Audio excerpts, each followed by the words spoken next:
Hi friends, welcome back to my channel. ఈరోజు మన ఛానల్లో పాతకాలం నాటి ఆవిరి కుడుము రెసిపీని చూడబోతున్నామండి.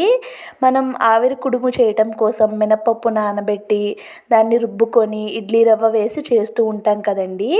అలా కాకుండా మినపప్పు ఇడ్లీ రవ్వ వాడకుండా అటుకులతో మనం ఈరోజు ఆవిరి కుడుముని చేసుకోబోతున్నామండి. చాలా బాగుంటుంది, చాలా ఈజీ కూడా, ఇన్స్టెంట్గా అప్పటికప్పుడు చేసేసుకోవచ్చండి. మరి ఈ ఆవిరి కుడుముని ఎలా ప్రిపేర్ చేసుకోవాలో ఈ వీడియోలోకి వెళ్ళి చూసేద్దామండి. దానికోసం నేను ఇక్కడ ఒక కప్పు అటుకులు తీసుకున్నానండి. మీరు లావుగా ఉన్నవి లేదంటే పలుచగా ఉన్నవి ఏవైనా తీసుకోవచ్చండి. ఇప్పుడు ఏ కప్తో అయితే అటుకులు తీసుకున్నామో అదే కప్తో ఇంకా పావు కప్పు అయితే బియ్యం నూకండి. బియ్యం రవ్వ ఉంటుంది కదా, బయట స్టోర్స్లో దొరుకుతుంది, లేదా అనుకుంటే ఇంట్లో ప్రిపేర్ చేసుకున్నదైనా పర్వాలేదండి. ఆ రెండింటిని శుభ్రంగా ఒక 4-5 సార్లు వాష్ చేసేసుకున్నాను. వాష్ చేసిన తర్వాత ఈ అటుకులు ఇంకా బియ్యం రవ్వని మిక్సీ జార్లోకి ట్రాన్స్ఫర్ చేసుకుంటున్నానండి. దీన్ని మనం నానబెట్టాల్సిన పని అయితే ఏమీ ఉండదు. దీన్నంతా కూడా మిక్సీ జార్లో వేసుకొని కొంచెం ఒక 2 టేబుల్ స్పూన్లు అయితే వాటర్ వేసుకున్నానండి. తర్వాత మనం అటుకులు ఇంకా రవ్వ ఏ కప్తో తీసుకున్నామో సేమ్ అదే కప్తో ఒక కప్పు పెరుగు వేసుకుంటున్నానండి. ఇక్కడ నేను పుల్లటి పెరుగు వాడుతున్నాను. పుల్లటి పెరుగు వేసుకుంటే టేస్ట్ అనేది చాలా బాగుంటుంది. ఇప్పుడు మూత పెట్టుకొని మిక్సీ చేసుకోవాలండి. వీలైనంత మెత్తగా మిక్సీ చేసుకోవాలి. ఇంకా వాటర్ ఏమీ యాడ్ చేయకూడదు. వాటర్ యాడ్ చేస్తే మళ్ళీ పల్చగా అయిపోతుందండి బ్యాటర్ అనేది. చూడండి, ఇంకా ఇక్కడ నాకైతే కొంచెం వాటర్ అనేది తక్కువగా అనిపించింది. అందుకోసం మిక్సీ జార్లో కొంచెం వాటర్ వేసుకొని మనకి ఆవిరి కుడుము పెట్టుకోవటానికి బ్యాటర్ కన్సిస్టెన్సీ ఏ విధంగా ఉండాలో ఆ విధంగా అయితే చేసేసుకున్నానండి. ఇప్పుడు దీంట్లోకి మన టేస్ట్కి సరిపడేట్టుగా సాల్టు, తర్వాత ఇదైతే మెయిన్గా వేసుకోవాలండి. ఈనో కానీ వంట సోడా కానీ వేసుకోవాలండి. నేనైతే ఇక్కడ ఈనో వేసుకుంటున్నాను, ఫ్రూట్ సాల్ట్ అంటారనమాట దాన్ని. అది వేసుకొని మొత్తం కలిసే విధంగా కలిపేసుకుంటున్నానండి. ఇది హెల్దీ అంటున్నారు, మరి ఈనో వేశారు అనే డౌట్ మీకు రావచ్చండి.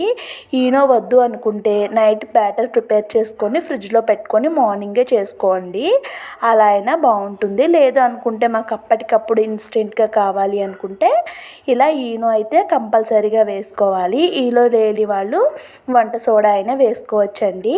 ఇప్పుడు ఆవిరి కుడుము పెట్టుకోవడానికి నా దగ్గర ఇలాంటి ఇడ్లీ పాత్ర అనేది ఉందండి. దానిపైన ఒక క్లాత్ తడి చేసుకొని వాటర్ మొత్తం పిండేసి మనం ఈ ఆవిరి కుడుము వేసుకునే ప్లేట్ పైన ఈ క్లాత్ని అయితే వేసుకోవాలండి. ఏదైనా కానీ ఒక కాటన్ క్లాత్ని వేసుకోవాలి. వేసుకొని వాటర్ ఏమీ లేకుండా మనం వాటర్ మొత్తం పిండేసుకోవాలండి. ఇప్పుడు మీకు ఏ సైజులో అయితే ఆవిరి కుడుము కావాలో ఆ సైజులో పిండిని అయితే మనం వేసుకోవాలండి. ఇక్కడ రౌండ్గా వచ్చేలాగా నీట్గా వేసుకుంటున్నాను నేను. మీరు క్లాత్ తీసుకునేటప్పుడు మీకు వీలుంటే వైట్ క్లాత్ తీసుకోండి, లేదంటే కలర్ క్లాత్ తీసుకుంటే మీకు కలర్ పోనిది ఏదైనా ఉంటే అది తీసుకోండి. ఒకవేళ కలర్ పోయేదనుకోండి, మనకి ఉడికిన తర్వాత ఆ కుడానికి ఈ కలర్ అనేది అంటుకుపోతుందండి. నేను ఇక్కడ వాడుతున్న క్లాత్ అనేది కలర్ అయితే పోదు, అందుకోసం నేను ఇక్కడ ఈ క్లాత్ని వేసుకున్నాను.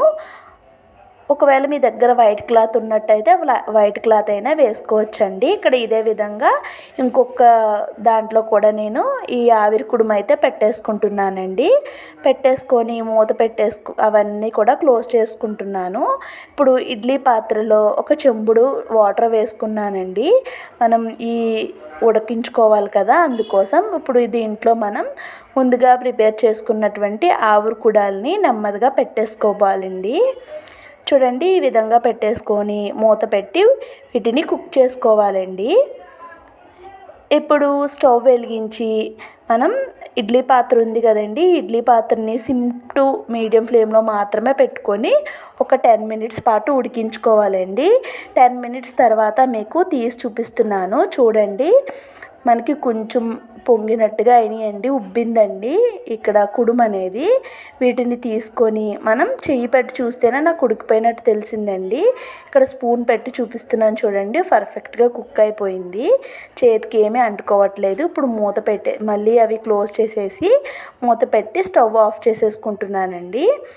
ఒక 5 నిమిషాల తర్వాత స్టవ్‌నైతే ఈ ఇడ్లీ పాత్రనైతే పక్కకు తీసుకొచ్చేసానండి. ఇప్పుడు తీసి చూపిస్తాను చూడండి. ఆవిరి కుడుమనేది ఎంత పర్ఫెక్ట్‌గా కుక్ అయ్యి ఎంత బాగా వచ్చిందో మీకు చూపిస్తానండి. వాటిని నెమ్మదిగా మనం వేసినవన్నీ కూడా తీసేస్తున్నాను చూడండి. క్లాత్‌నైతే వేసుకున్నాం కదా! క్లాత్ కలర్ అనేది చూడండి ఎక్కడ కూడా కుడానికి అంటుకోలేదు. కలర్ పోనిది కాబట్టి. అదే కలర్ పోయేదనుకో ఈజీగా కుడానికి కలర్ అనేది వచ్చేస్తుందండి. చూసారు కదా ఎంత పర్ఫెక్ట్‌గా స్పాంజీగా వచ్చిందో. మరి ఈ ఆవిరి కుడుము రెసిపీ మీకు ఎలా అనిపించిందో ఖచ్చితంగా కామెంట్స్‌లో షేర్ చేసుకోండి. అండ్ అలానే ఈ వీడియో కనుక మీకు నచ్చినట్టయితే మీ ఫ్రెండ్స్ అండ్ ఫ్యామిలీస్కి వీడియోని షేర్ చేయండి. ఫస్ట్ టైం మన ఛానల్ని వాచ్ చేస్తున్న వాళ్ళు వీడియోకి లైక్ చేసి ఛానల్ని ఖచ్చితంగా సబ్స్క్రైబ్ చేసుకోండి. ఈ ఆవిరి కుడుము రెసిపీని అయితే ఖచ్చితంగా మీరు ట్రై చేయండి. Thank you so much.